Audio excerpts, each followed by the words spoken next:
Okay, the best photographers have mastered light. They study it and they understand it deeply. They also know how to put themselves in the right position at the right time to make the most of that light. They pay close attention to how light shapes the subject, affects the scene, and how the camera actually captures light. And if you put it like that, well, that just sounds like an insurmountable mountain to achieve. How are you meant to learn all of that as a new or improving photographer?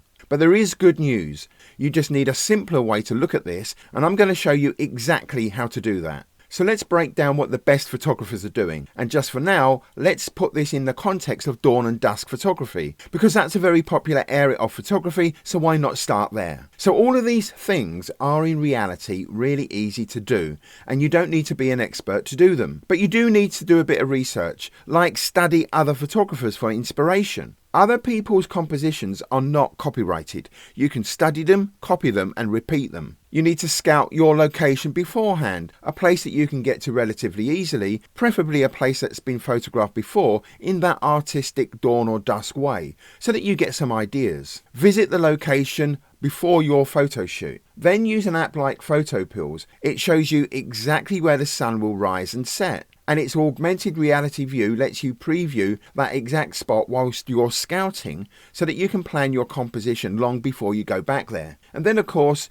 you have to be there before dawn, to be on location before sunrise, to take advantage of that golden hour. And none of that needs any specialist expertise. So already much of that insurmountable mountain has been conquered. We are starting to break this down. And next, let's have a look at that classic dawn and dusk photo, because it has a fixed, repeatable composition associated with it, and it goes like this. You have a foreground object. There is nearly always something in the foreground that your eye goes to and then bounces off and into the middle distance. Then there are leading lines, either real or implied.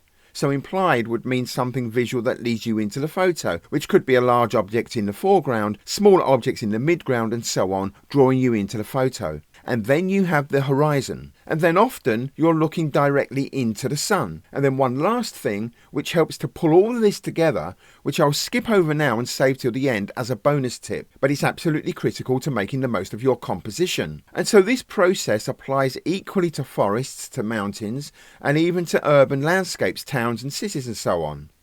Photographers who seem to get great shots over and over, well, they simply try more and foul more. Their success comes from taking more shots, and that's what everyone needs to do. And taking lots of photos naturally includes plenty of bad ones, and that's part of the process. You need to be making mistakes. Shooting more increases the chances of capturing the right moment. And frequent shooting teaches you what conditions lead to good results, multiplying your success rate.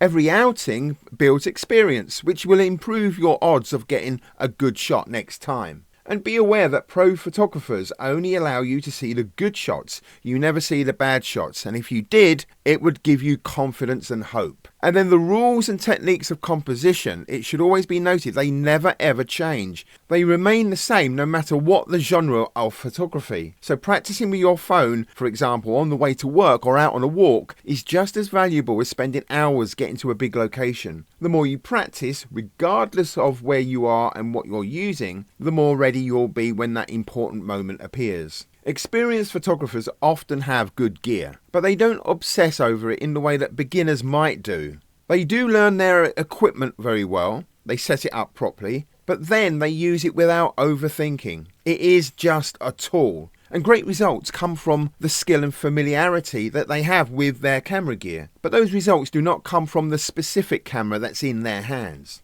So you need to know your camera's key functions, and you need to know how to set it up to support how you shoot as an individual, so that when that moment happens, instinct takes over, not fumbling around with your camera. You need to avoid constantly checking what you've already taken, as that disengages you from your photography and can make you miss fleeting moments.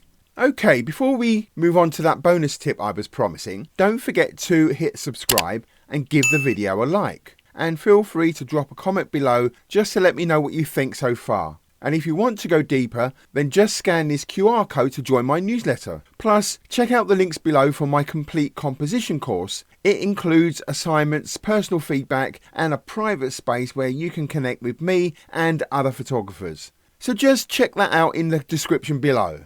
So before we finish up, here's the bonus tip I promised. So for me, the second half of taking a photo is the post-processing of that photo. And I like to keep it really simple. So I create 3 kinds of edits depending on the nature of the photograph that I want to process. So a black and white conversion for graphic scenes where shapes and textures are more important than colour. And then a clean natural version where colour matters just as much as textures and shapes. And then I have a softer muted look which can work in any conditions, but I particularly like for cloudy days with diffused light. So if you don't post-process your images, then your camera will apply its own generic settings that have absolutely nothing to do with your creative vision for that photograph. So you need to take control of that and then develop your own style, because then that will make a huge difference to your photography overall. So now you can see that a huge part of getting great photos is simply doing a few things consistently well. Things that you can apply right now to get the results that you've always wanted. But the real magic happens when you plug all of that into your own creative instinct. That moment when something catches your eye and you just feel there's a photo there. And if you want to learn how to turn that moment into a fully composed photo that makes people jealous of your photography, then watch this next video. This is where everything starts to come together.